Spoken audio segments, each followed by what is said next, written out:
Hey everybody, welcome to ARE Live. I'm Mark Tier, the founder of Black Spectacles.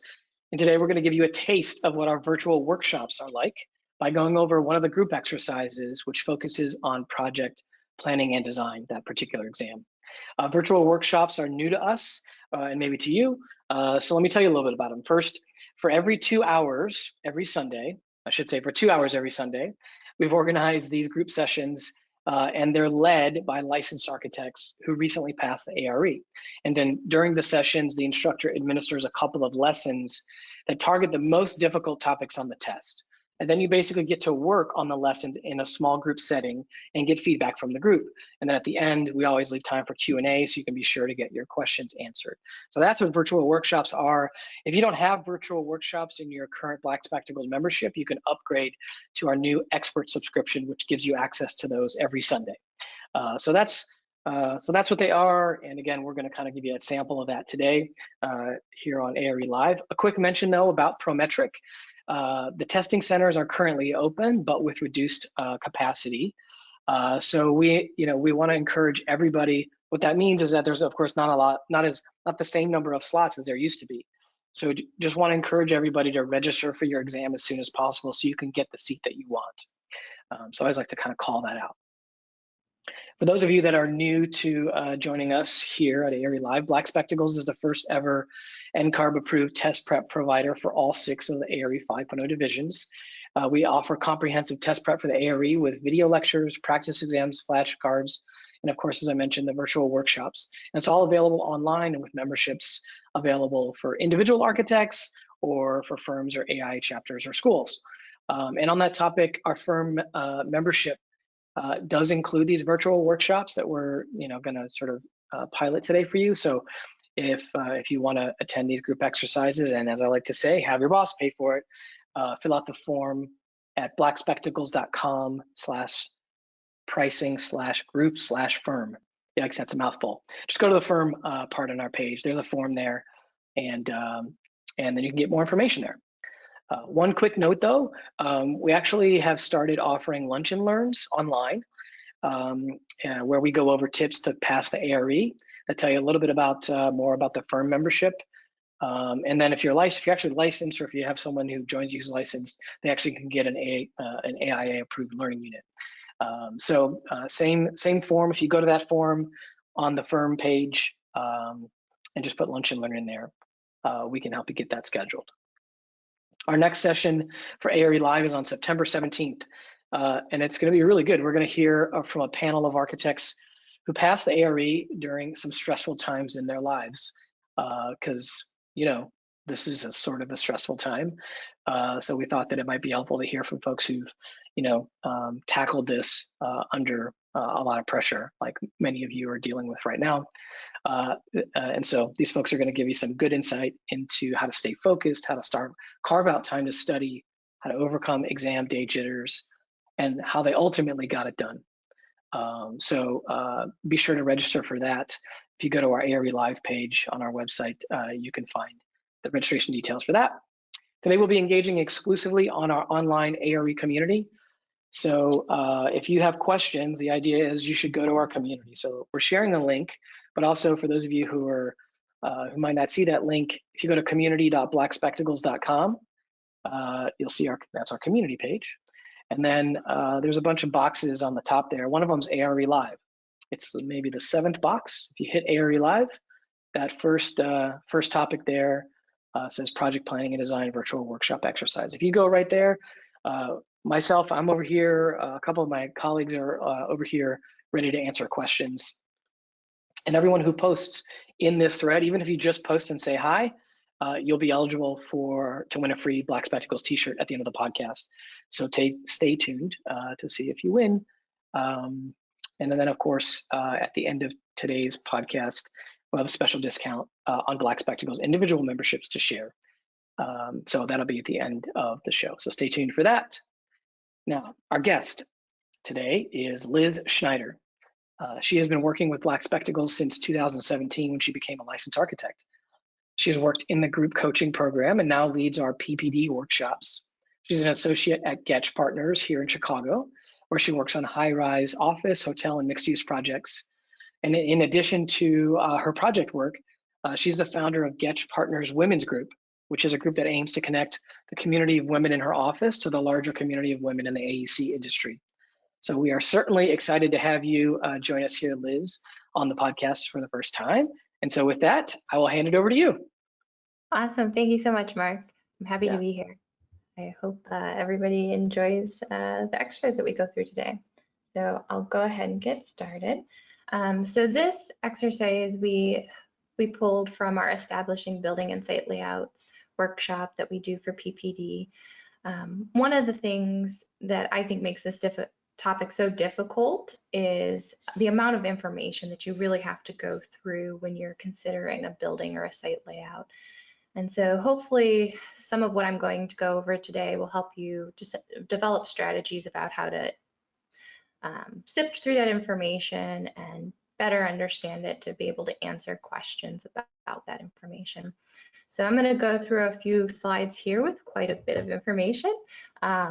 What I always like to tell everybody during the workshops is to kind of take notes as I go through. I think that's a good strategy for when you're doing the workshops, but also when you're testing and you're given a bunch of information that you're supposed to decipher and then be able to answer questions on. So it helps to be able to just write down some keywords so that you're not having to shuffle through all that information a bunch. So I'm going to go through a couple slides with a bunch of information and then we'll get started on the questions. So like I mentioned, we're looking at establishing building and site layouts. So during this exercise, you'll develop an adjacency matrix. We won't be going through the second part of this, which would be to determine the proper building layout, site layout, and orientation when given programmatic information, as well as various environmental constraints such as topography, vegetation, stormwater, runoff, etc. That's something that if you attend the full workshop, we would cover. But the full exercise ties to 2 PPD objectives from the ARA handbook. Objective 1.1, which is determine location of building and site improvements based on site analysis. So based on views, wind, topography, adjacencies, program, planning, concepts, and other factors, you'll need to be able to locate a new built project on its site. This can include the orientation of one building, the arrangement of multiple buildings, or the configuration of site improvements. Objective 4.4, integrate environmental and contextual conditions in the project design. You'll need to incorporate various design strategies, including those assessed in section 1 into the project. This may include elements like view corridors, shading elements, building materials, and landscape design. So the exercise scenario that we're going to go through today, Rocky Mountain architects are working with a university in Boulder, Colorado to build a new dorm. The team just completed a series of meetings to determine the programmatic needs and planning / zoning constraints for the site. The project summary, the 4-story dorm will house a total of 80 students in double occupant units. The fitness center and cafeteria each require a minimum clear height of 18 feet. All other spaces require a minimum ceiling height of 9 feet. Site access may not exceed 10% slope. Zoning requires a minimum 30-foot setback from the street at the front yard and both side yards, which only applies to building structures. The site needs one entrance and exit that will also support service vehicles. Drive lanes must be a minimum of 20 feet wide.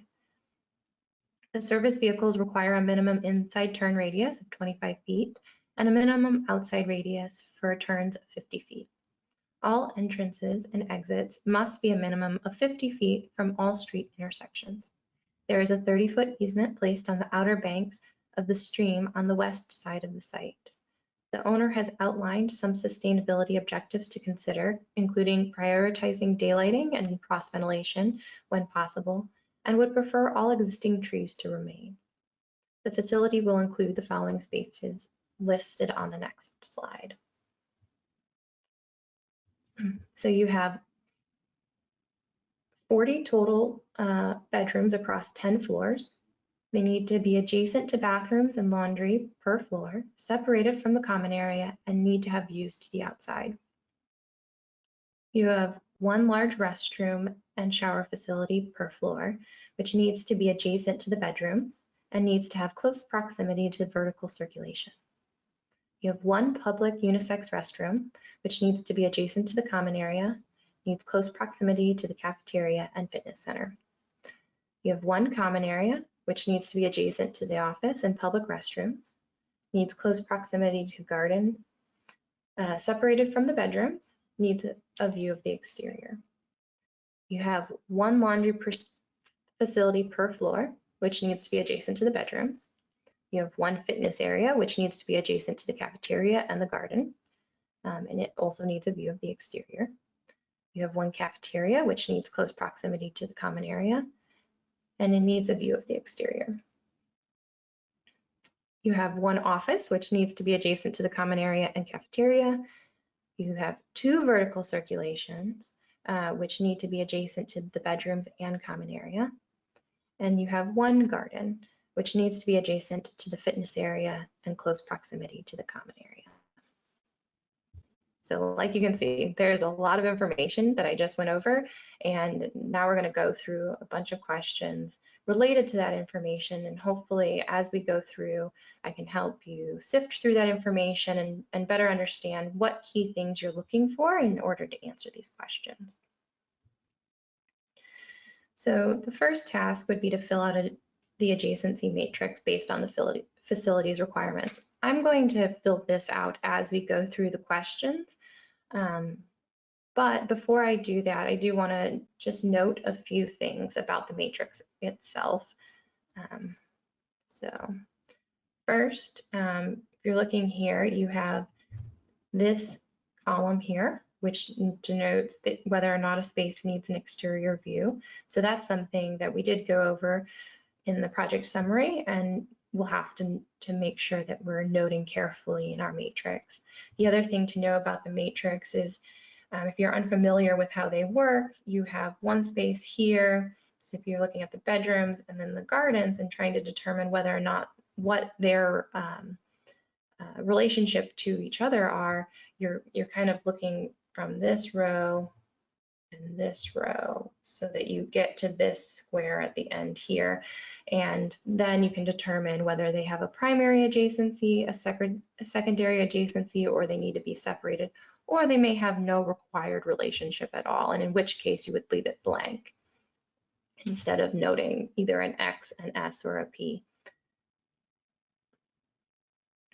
So that's a little bit about how that is kind of set up and what you're looking for.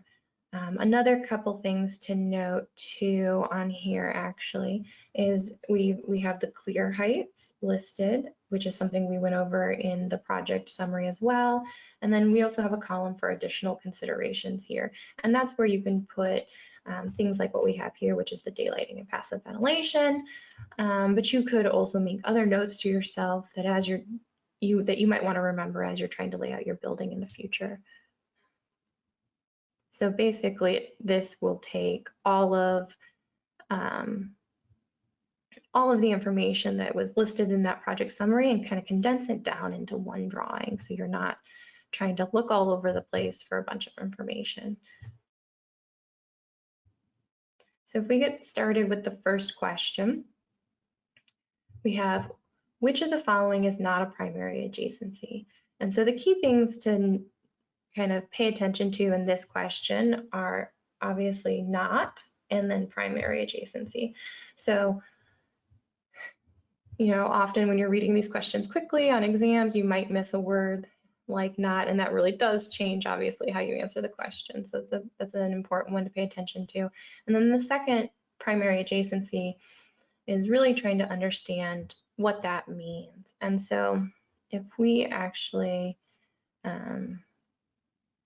go back really quick to our project summary, if you notice there are certain spaces on here that are called out as needing to be adjacent, and then there are certain spaces that are called out as needing close proximity. And so you can kind of start to understand the relationship when you're looking for what would be a primary adjacency versus a secondary adjacency, right? So that things that need to be adjacent to each other, like the bathrooms and the bedrooms, would be your primary adjacency, whereas things like the large restrooms and the vertical circulation only need to have close proximity. So that's going to end up being your secondary adjacency as you fill out your chart.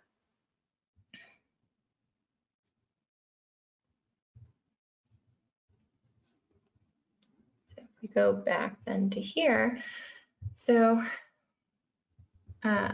this is where when I'm answering a question like this, I like to kind of go systematically through. So I'm making sure that I'm understanding all of the information and I'm not missing something. So we're looking for which is not a primary adjacency. And so if we go and look at the first one, A, common area and cafeteria, and we remember back to our project summary, and we go to that, the common area was listed as needing to be adjacent to the office and public restrooms and close proximity to the garden. And it also needed to be separated from the bedrooms and needed an exterior view. But it doesn't actually, under the common area, there's no requirement for whether or not it needs to be close to the cafeteria or not. However, if we go and then look back at, let me just flip back through, and we go back and look at cafeteria, you can see here that it needs to have close proximity to the common area, right? So when we're answering the question here,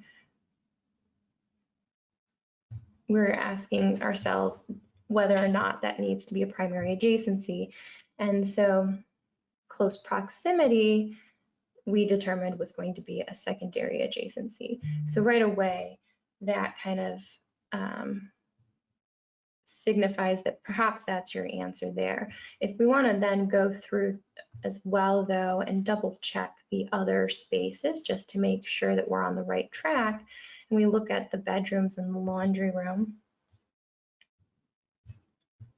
So here you can see that the bedrooms do need to be adjacent to the bathrooms and the laundry room. So right there, because they need to be adjacent, you know that they have a primary adjacency. And then moving back to the next, we have fitness area and garden. And if we go back to here, we can see that the fitness area is being called out as needing to be adjacent to the cafeteria and garden. So again, that primary adjacency is there.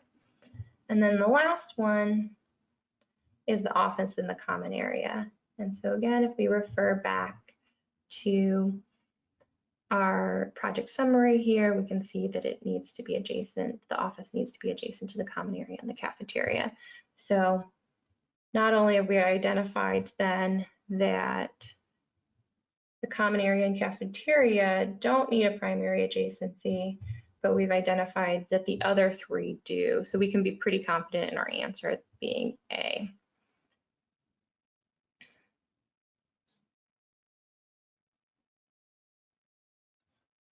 Hey, Liz, if I can hop in and ask a question, maybe from the community. Absolutely. There's a comment here from Bryce Bounds asking, can we clearly define adjacent? It goes on to say the word problem read literally would mean the laundry needs to be next to each bathroom. And so just wanting some clarification there on adjacent, maybe what exactly that means. Sure, yeah. So when you're looking at something like this for primary adjacencies, I would say that they would either be, the spaces themselves would be touching, or they would be next to each other along the same corridor. You really want to be able to go from one space and to the next. And so for something like bathrooms and laundry rooms, probably you're looking for that primary adjacency, one, because of the plumbing fixtures, right? You want to make sure all of your pipes are kind of centrally located if you can. Makes things a little bit easier, but also because for instance, in a dorm room, you have these group large restrooms and these laundry facilities as well, these are spaces that all of the students living in that dorm are likely going to be using. So it's nice if they're located next to each other. So in the primary adjacency, I would say you can think about it as they share a common wall. It doesn't have to be necessarily the full length of that wall, but some portion of a common wall is shared between those two uses. Whereas secondary adjacency, maybe you have to go through one other space to get to the space that needs to be in close proximity to it, or maybe it's across the hallway, or something like that, where they're nearby. You wouldn't have to travel all the way across the building to get from one to the other, but they aren't going to be one right after the other in your building layout. Awesome, thank you, Liz. Yeah, no problem. So as we would continue to fill this out, you could basically, as we were doing with this question, you would systematically go through that project summary, and as you noted, the adjacencies of different things. Like for instance, we said that the common area in the cafeteria needs a secondary adjacency. So if we are looking at the common area here and the cafeteria here, so we're following that up to here, and we're saying that's supposed to be an S there. That's a secondary adjacency, right, between our common area and our cafeteria. We said that the other three of these needed to have primary adjacencies. So we can then begin to fill that out where the bedrooms and the laundry room, so the bedroom here and the laundry here. So you find the square here, and that's a primary adjacency. And then you also have your fitness area, which is here, and your cafeteria here, and you can mark, oh, sorry, fitness area and garden is what we're looking at, actually. Let me erase that quick. So fitness area and garden, so fitness and garden here would also be a primary. And then you have your office and your common area. So your office here and your common area here. So you have that.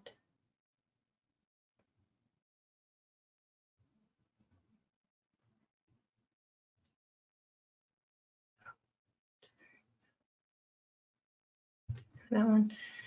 And then our common area and cafeteria would be. So you can see as I'm doing this, it is difficult if you're not paying really close attention to how these different columns kind of come together. It's easy to get onto the wrong square, so you kind of want to start to make sure you're really following those up, whether it's drawing a line, using your finger to kind of make sure you're hitting those correct squares, so you're making sure you have the correct information marked down.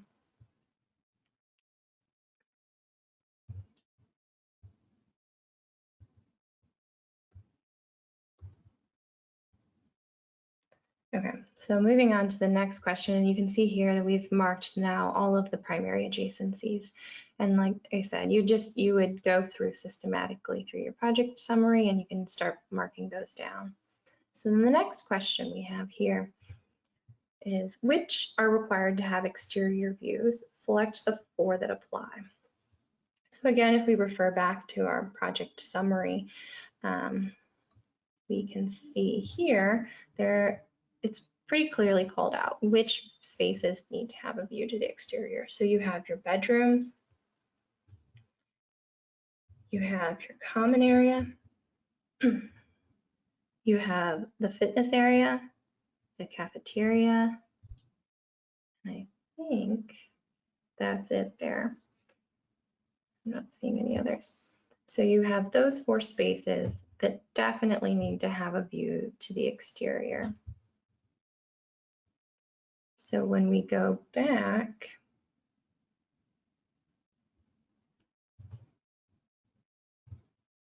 to our question, and it's asking us which of these spaces need to have a view to the exterior, we know that it was the bedrooms, the common area, the fitness area, and the cafeteria. And if we wanted to double check, we can go back and make sure that the other two didn't actually require a view to the exterior. But we know for sure that these do, and it's asking you to select 4. So once you know that, then you can also add that into your matrix over here, where we would say,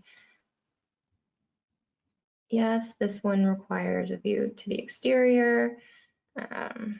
So does the common area, the cafeteria, and the fitness area. And so those would be the 4 that you would mark yes, Y for yes. And then you could then also go in and fill in no's for the other spaces, because those aren't requiring a view to the exterior. The garden obviously will be an exterior space, but in our program, our project summary, we've not been specifically told that it requires an exterior view. Being outdoors, it will have one, obviously. So you could either leave that, I would probably just say NA for that, right? Not applicable. It's not a space that you're going to need to think about putting windows in.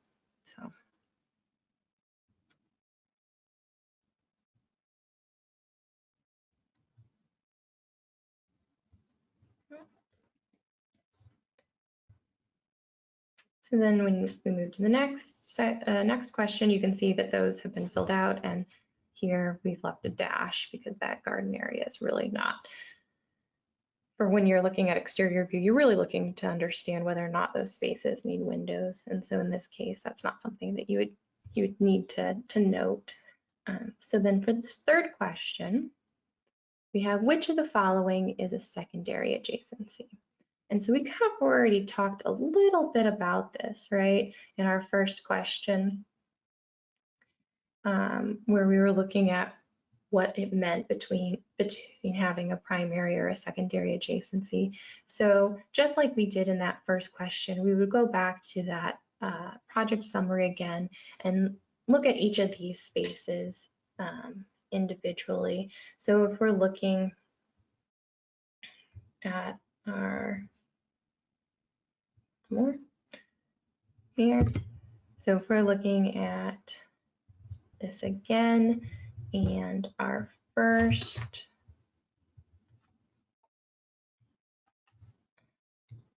space was listed as the fitness area and group restroom and showers. So we can go over to we can start first here with the group showers and restrooms, the large restroom shower facility, and see if it says anything about an adjacency with the fitness area. And right here, it's not mentioning that fitness area at all. So just to be sure, we double check over here, if the fitness area needs to have a secondary or primary adjacency to those group showers. And again, there's nothing listed. So there's no required relationship between those two spaces. B is the bedrooms and the common area. So if we go here, we can clearly see that actually the bedrooms need to be separated from the common area. So that's a pretty clear relationship there, and it's not a secondary relationship. It needs to be completely separated, right? So that rules out B.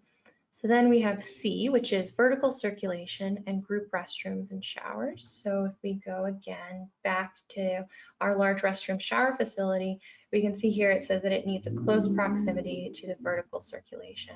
And as we discussed in question 1, close proximity is how we're kind of thinking about what a secondary adjacency would be. And so this would be a good candidate for the answer because it does require a secondary relationship. And then we have just one more option, which is office and common area. So we want to double check that. And if you look under common area, it says that it needs to be adjacent to the office. And that's what we defined as being a primary adjacency. So we can feel pretty confident then that our answer for question 3 is going to be C.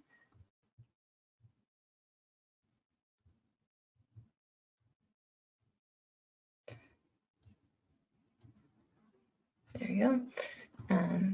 So it'll be C, vertical circulation, and group restrooms and showers that need that secondary adjacency. And so again, you would then could then mark that over on your adjacency matrix. So you have your group restrooms here, and then you have your vertical circulation all the way down here. So if you're going through, you would put an S here. And you could do, as you're filling out the whole matrix, you would go through and you could add in all of those secondary adjacencies.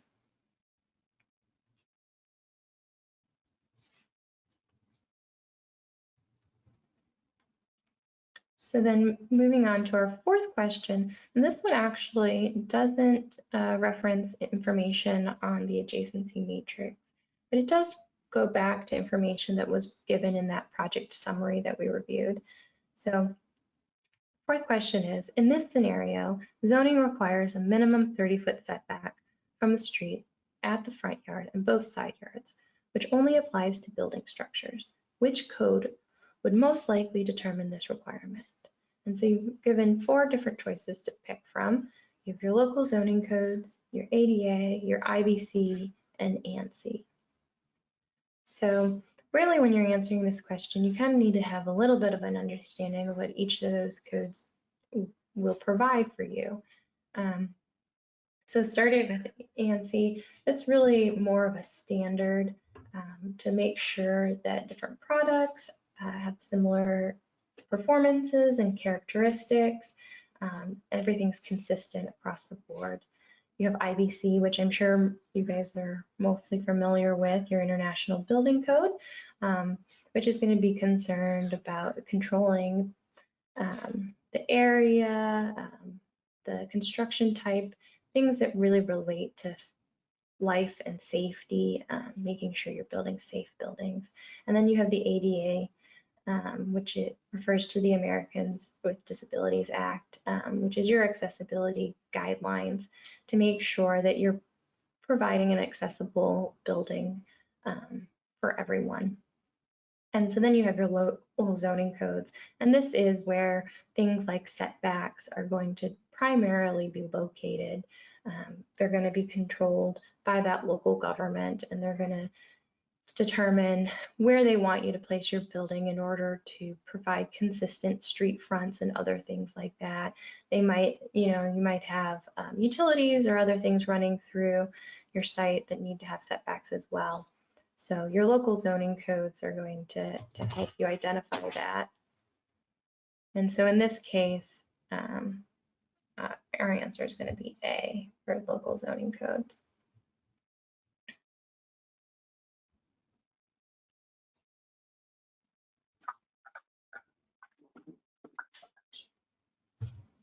So question 5 gets back to. Hey, Liz, if I may interrupt, I do have a question here in the community asking, and again, missing the first part of this, but it says, does that mean rooms directly across the hall from each other would be secondary? Whereas, for example, room 102 and room 120 may be on opposite ends of the same corridor on the same wall and they are primary?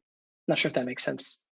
I think it does make sense. So when I answered the first question that you kind of read out, I said that rooms that shared a common wall, and so I think this question is getting at is that the common wall that those rooms would be sharing would be that corridor wall that goes from one end to the other. But the walls bounding those rooms are not being shared by the other room, right? So while that wall is continuous and goes the length of the corridor, the common wall would be shared between the room 120 and the corridor, or 102 and the corridor. And so that would still at best be a secondary adjacency, but given if they're at the opposite ends of the corridor, you might even consider that having no adjacency at all, depending on how long that corridor is, right? Whereas if you had 103 and 120, those would have a common wall between them and they would have a primary adjacency. Thank you. So back to question 5 then. So this pulls out another bit of information that was in our adjacent or in our project summary. And like I mentioned at the beginning, when we were first looking at our matrix, I noted that there is certain information that was already provided in the matrix. And one of those being the ceiling heights for the different spaces. And you can see that listed under each of those spaces. That information is also listed in the project summary where we call out whether certain spaces need to have 18-foot ceiling heights, and whereas others, all others then only need to have that 9-foot ceiling height. So this question here, where it's saying which room is required to be a double-heighted space, really requires you to think about what that means. And so if most of your spaces are at that 9-foot ceiling height, double height would be that 18 feet then. So you're really looking for which rooms are requiring an 18-foot ceiling height. And so you can either go back to your project summary and look for that information, but we can also look through our matrix here because that information has already been noted in the matrix. And so we can see here that the cafeteria requires, actually, let me clear all these before, so we don't get confusing. Our cafeteria, it requires an 18-foot clear height, and our fitness area requires an 18-foot clear height. All the other spaces are the ones that are 9 feet. And so when you're then answering this question and you're trying to figure out which area is required to be a double-heighted space, you're really looking for either the fitness area or the cafeteria. And so in this case, we have fitness area, and so that's going to be option A.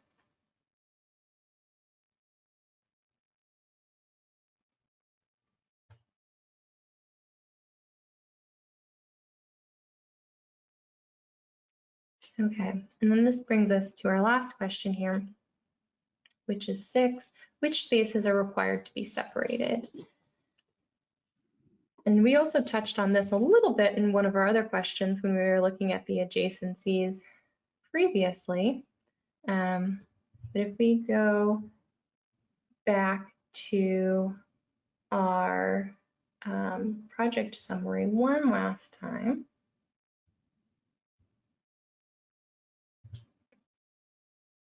and we're looking for which spaces need to be separated. If we're reading through this, really as we're going through, the first one that we come across is that bedroom and that they need to be separated from the common area here. And then if we continue to read through, looking for that keyword of separated, we'll notice it again here that the common area needs to be separated from the bedroom. And that's really the same requirement, right? Just both spaces are listing it. And then if we continue through, we don't see that any of these other spaces need to have any particular separations, right? So we know that it's really the bedrooms and the common area that need to be separated. So if we go back then to question 6, we're looking for bedrooms and common area. The other thing that we can do, and so that our answer then is B, the other thing we can do is look at what we've already filled out on our adjacency matrix, right? We have most of the all the primary and secondary adjacencies already laid out. And so we're looking here at office and laundry room. So if you have your office down here, your laundry room here, so we know that there either is not a required relationship between those spaces, or potentially they maybe need to be separated. Checking our summary, we know that they don't need to be separated, so that we know that that can remain blank. You have your restrooms / showers and public unisex restroom, and so you have that here and here. And again, we see no specific relationship between those spaces. So we would then check our project summary like we did to make sure that they don't need to be separated. And then the last choice is none of the above. So that's where you do need to double check that B does need to have that relationship. And so if you have your bedrooms and your common area needing to be separated, which would be here. So we can put that X in, and then that would complete our adjacency matrix then. So we move then. So we have our, on this last slide here, we have our filled out adjacency matrix, and we can see again that we have all of the primary, secondary, and separation requirements listed over on this portion on the left-hand side of the matrix. We do have our exterior, whether or not they need an exterior view listed, and then you have your additional considerations as well. So you can really take this matrix as you move forward into laying out your building and placing that building on your site to make sure you're understanding all the required relationships between these different spaces. And so you kind of can start to group different pieces of the program together as you're laying out your building and make sure you're hitting all of those requirements. And you really have all of your information consolidated into one diagram where you can go to it to make sure you're hitting all of the requirements that you need. You can kind of use it as a checklist as you begin to lay out your building. And if we were doing the full workshop, that would be the next step to this, is that we would then take this information and we would look at how that influences the layout of a building and then eventually that building on the site.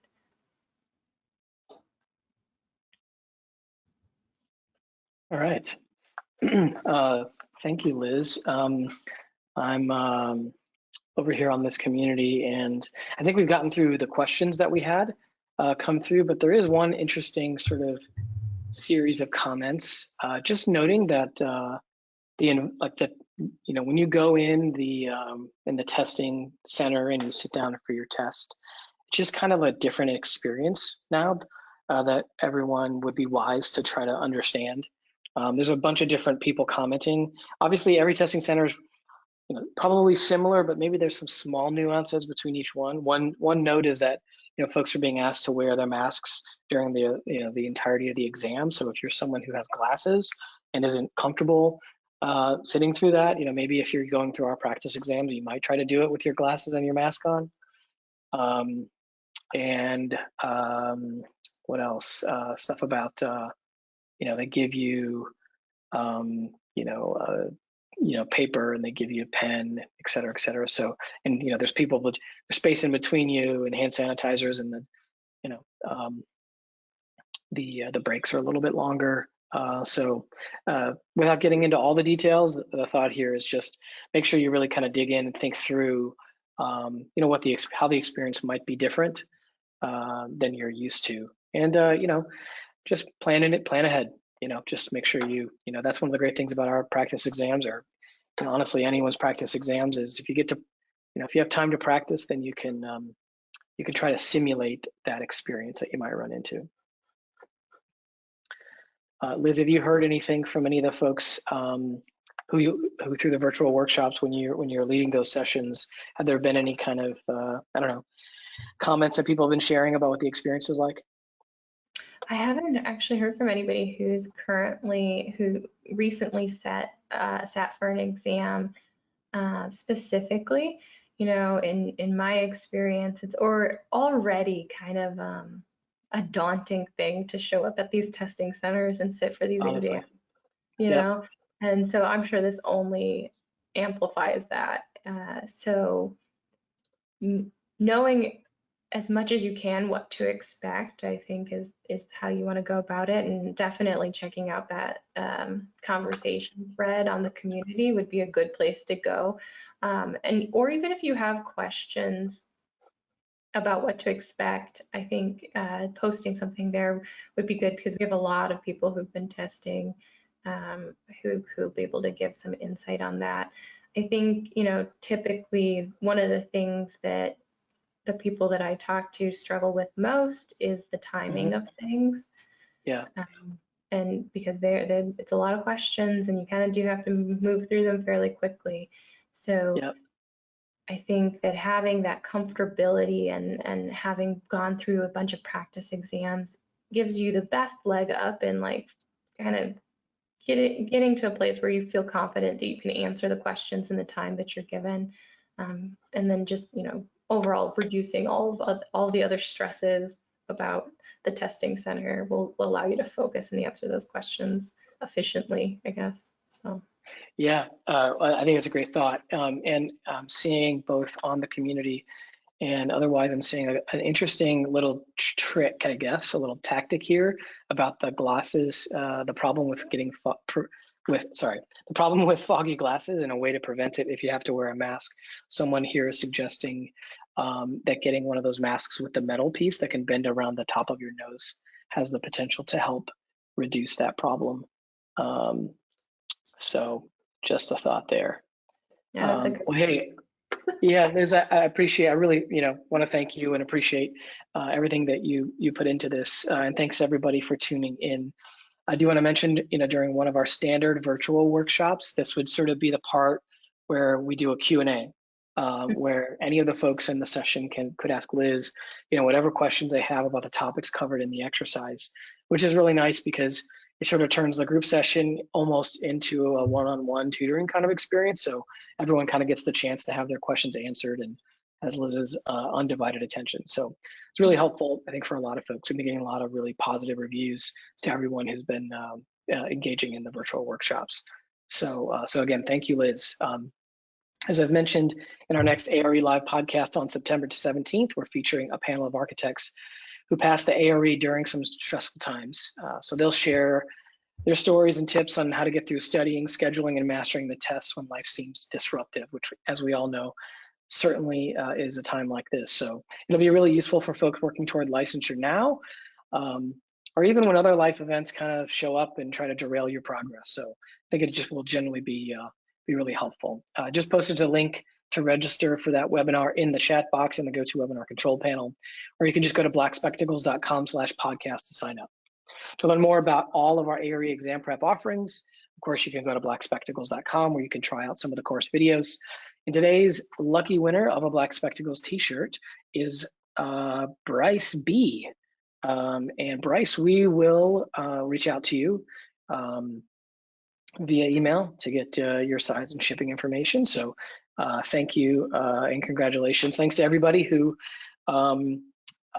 posted in our community. I'm excited and pleased to say that we had the most number of comments we've ever had today, which is really exciting and thrilling. So I think it was awesome. There's a lot of really good stuff here. And again, one of the things that we really love about the ARE community here, especially as it relates to ARE Live, is all these comments and the discussion stays here, that's kind of the problem with GoToWebinar is people have questions, but when we answer them, like nobody can ever see those answers. So here, everything here is sort of permanently out there. So just a reminder to everyone, if you have any sort of question, I mean, we basically built this ARE community for folks to get their questions answered, and also to find inspiration, from folks who've done this. Because trust me, you're not alone.